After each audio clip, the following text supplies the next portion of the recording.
Step 1. Check if the outlet size is correct.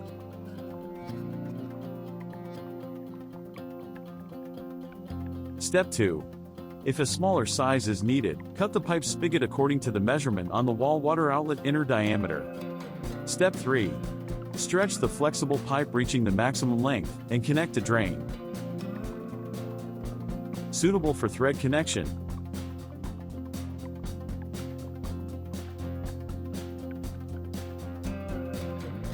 Or slip joint tailpiece.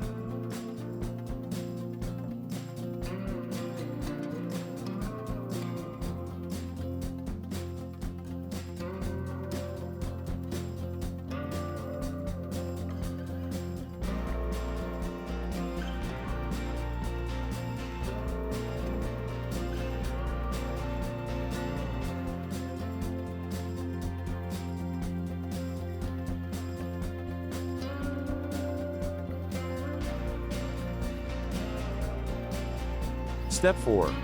Place the wall flange. Step 5. Make the proper P-trap shape with a minimum trap seal depth of 2 inches. Step 6. Proceed to connect the P-trap to the wall. Step 7. Place the bracket. To maintain the P-trap shape,